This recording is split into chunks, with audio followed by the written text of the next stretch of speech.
The Legend of Zelda: A Link Between Worlds, released in 2013, is still, to this day, my favorite Zelda game.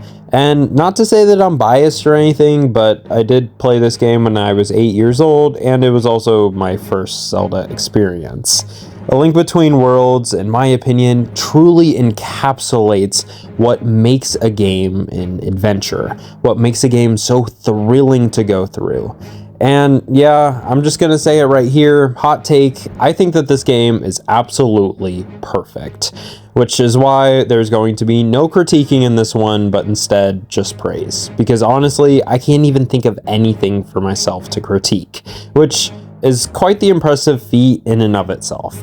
So this is basically just a video essay about why A Link Between Worlds is a masterpiece.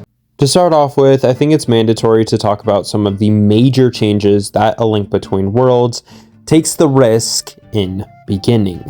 For one, the linearity of every Zelda game is now gone. A Link Between Worlds allows freedom for the player and allows you to go to whatever dungeon in whatever route you want. Many people see Breath of the Wild as the introduction of every player having a brand new experience, but A Link Between Worlds technically started this. And it's done so well in this game. Because you can take so many different routes, it leads to tons of opportunities for freedom. And this especially goes for the rental system for the items. Many people complain about this because it makes the items feel less special, but honestly, in my opinion, it actually makes them more special. Because as a result, you can test out all of them in tons of different contexts. Like, at the start of the game, you can try and get the Fire Rod and go through either the House of Gales or Tower of Hera, even when technically speaking, if it was a traditional Zelda game, you never would have had that item in the first place. It just makes for some interesting scenarios and truly makes you understand how well designed this game was. As a result, A Link Between Worlds is able to have such unique puzzles and designs for almost everything. And this especially goes for the dungeons, which some people complain about being too easy or too simplistic, but honestly, I don't understand this perspective at all. There's still your typical Zelda backtracking in many of them, and while they aren't as head-throbbing as something like, well, A Link to the Past dungeons, I would argue that some of that is actually a good thing, that the creativity on display here is still so well done. On top of that, A Link Between Worlds makes sure that there is a ton of enemy variety with all of the encounters that you're going to have throughout the dungeons. Again, in my opinion, I feel like these dungeons are designed so well, and it makes you just want to experience more, which is why it's good that there are so many different dungeons in the game. And each one feels satisfying in its own way because you were able to get a painting and transform it into one of the 7 sages, who eventually, at the end of the game, are able to give you the Triforce of Courage, which brings back something all the way from Ocarina of Time, which I thought was really well done, and in this game, it's also incredibly well done. Another thing that I love about A Link Between Worlds is the gameplay. Now, this may sound weird to say now with Breath of the Wild and Tears of the Kingdom on the way, but handheld Zelda was kind of in a weird spot when this game released. It's worth mentioning that up to this point, you only had 2 face buttons to work with every other previous handheld Zelda game, with the exception of the DS games. Unfortunately, they chose to use stylus only for those games. So now all of a sudden, we get A Link Between Worlds, which takes advantage of every single button on the Nintendo 3DS. In fact, one of my favorite things is that you can use the D-pad to look around in the surrounding space. I don't know why more overhead 2D games do this. Like, this is genuinely perfect. On top of that, this game makes use of its controls in so many different ways.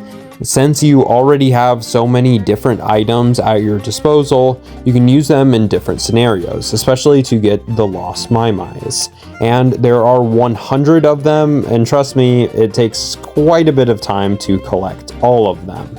And you get upgrades for all of your items that you choose to buy instead of rent from Ravio's shop as a result from just exploring the world and collecting these Mai-Mais. This, again, is such a perfect system for encouraging exploration, but not requiring it. Again, one of my biggest critiques of A Link to the Past was almost that the exploration in the game was required without the player even knowing it. An example I used was the Ice Cavern, where I went through all of one of the dungeons only to get to the boss fight and realize that I couldn't beat it because at some point I needed to grab the Ice Rod. Yeah, I don't like that dungeon design at all. And in the case of A Link Between Worlds, that is never going to happen. If you don't want to explore the world, that's fine. But if you do, there is plenty in there that you are going to want to come back to. On top of that, this game still has heart containers, which further encourage exploration. The final two things that I have to bring up are, for one, the map.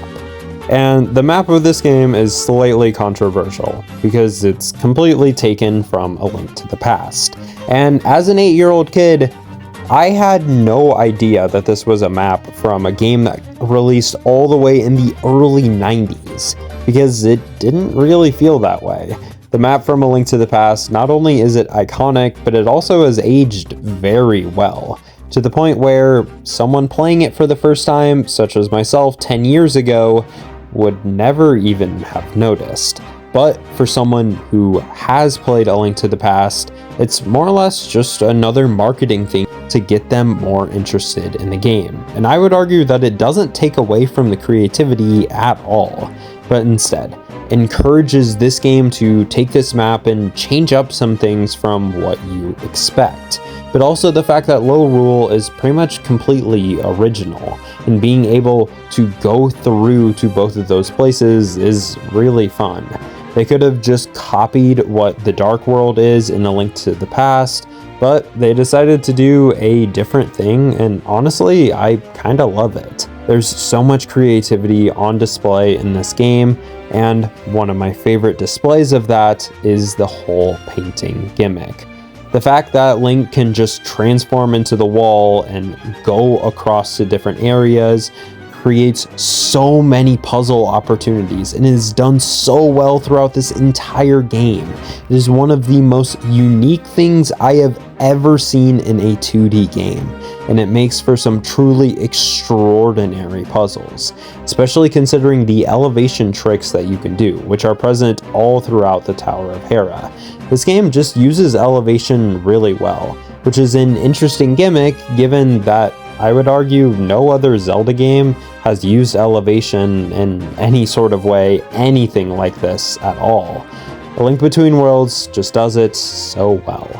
But the final thing that I have to talk about is the story. And the story to this game isn't like the most complex thing out there, but I do think that it's wonderful in its own way. And that's because Link truly feels like a hero in this story more than, I would argue, almost every other game. Now, of course, Twilight Princess Link is going to look like the hero more than anyone else because of the amount of interactions you have in that game. But I would argue that A Link Between Worlds has a Link that truly wants to do what's right all the way since the beginning. This is even shown in the very start of the game. This game starts with a dream sequence of Link trying to go against this shadow beast that we can only assume is Ganon. And Link isn't running away scared, but rather is trying to get himself ready to keep going with the fight. And this is something that Link has throughout the entire game. Link truly is courageous, continuously following Yuga, even despite the fact that Yuga completely wipes the floor with you in your first interaction, then turns you into a painting in the second interaction, and then forms with Ganon himself in your third interaction. You would think at that point Link would probably just step back a little bit, but no, he keeps going and keeps trying to find a way to help people out. And this is especially present in your interactions with all of the sages. What I love about these interactions with the 7 sages is that all of them give you something to latch onto, and in the end, something that will help you in your adventure.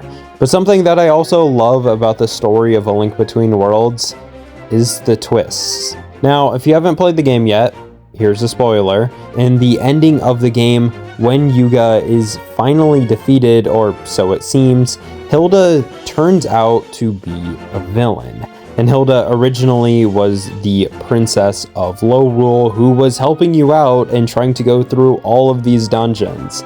And you never would have expected this. But the fact that Lorule wants to have their own Triforce, and at the end of the game, Link and Zelda agree to grant them that, it really is beautiful in its own way, especially because it's silent for Link and Zelda. They both know exactly what to do. This ending is so perfect, not only because of the music cue, but also because it just feels like everything is at peace. Everything is how it should be. And there's nowhere really to go from here because everything just feels so good. I don't really know how else to explain it, but I love how this game just ends with the perfect ending.